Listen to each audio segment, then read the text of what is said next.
Now the next one, obedience, is a very difficult one today because everybody wants to be individual, everybody wants to be independent, those kind of things. Now no real authentic guru will ask you to do something stupid or immoral. So first of all, that fear can go. Secondly, what does obedience mean? We are obedient all the time. We are obedient to the laws of our society. We are obedient to all the unwritten rules of our society. We are certainly obedient to our boss at work. So we are we are very well trained in obedience and we are very well habituated to obedience. The person who can give you the most important and valuable thing in life, that person we start negotiations.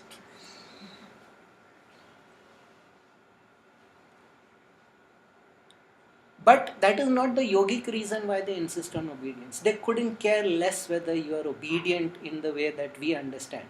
You know, it's a big value in our families. Children, you are back answering me, you are talking back to me, you are not obedient. You know, that is not the obedience that yoga requires. Yoga understands something. Because there is an energy connection, there is a chakra to chakra connection. If you can put your personal, not so well developed will aside and allow the Shakti of the Guru to work through you, when the Guru says something, when the energy from the Guru is flowing into you, as it flows from Santosh, anytime we sit near her, or even if we are not near her, it is doing something. The energy flows because it is creating a nadi system, taki the prana can flow and transform you, you know. It is creating a nadi system so that the kundalini can work. Whenever we are obedient, the Shakti deepens. The Shakti, the impact of what the Guru says deepens. It's a very simple thing. If he or she says, Pankha band karo, negotiation chalu mat karo at that moment. Even if it is a stupid thing to say, just go and, because the point is not ki pankha chalu hai ki band hai. The point is, are you open? Shivani keeps saying, we are not big enough to receive. We are not big enough to receive. We are not big enough to receive. We are not big enough to receive because another very dangerous word, our surrender is not complete. Now, you know, Santosh had once told me, if you are surrendered, Rohit, then why do you have any complaints? If you have surrendered, everything is happening according to the will of the divine. So whatever is with you at the current moment is exactly the right thing that should be happening to you, exactly the most. So your surrender is partial, and you know, I had to accept that moment. Yes, she's right. My surrender is partial. My surrender is incomplete because I still have these projections and expectations.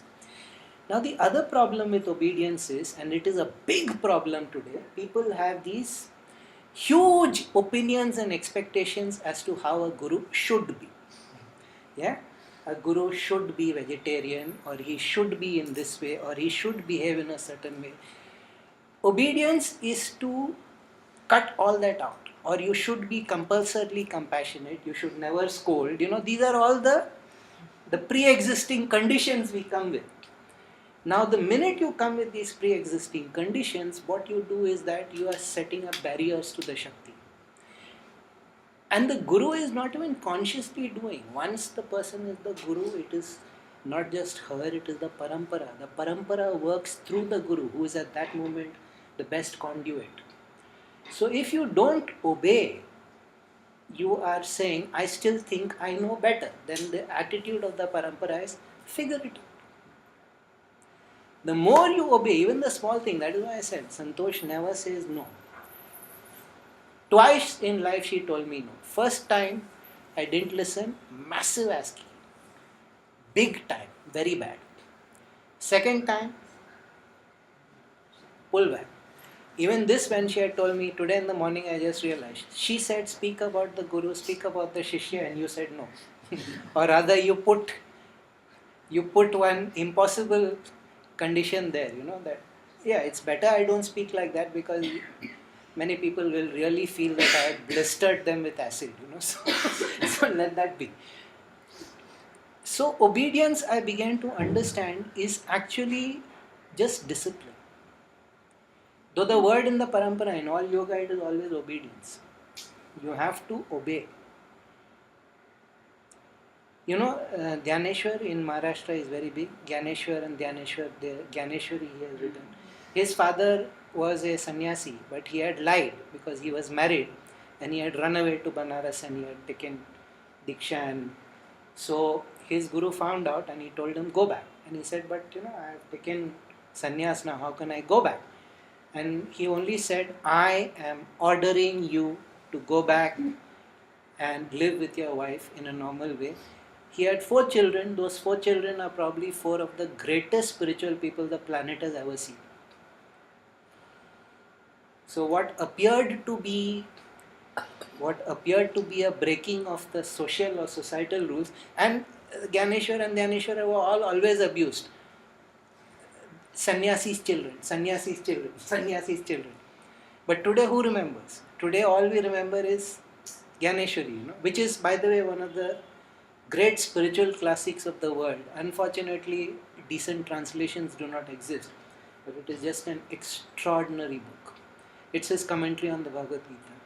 So by obeying his guru, even though his guru was ordering him to break the societal law, Maharashtra benefited by having 4 of the most immensely powerful spiritual people the world has ever seen.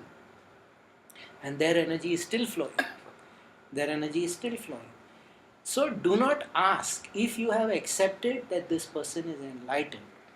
If you have accepted that this person is liberated, do not ask why.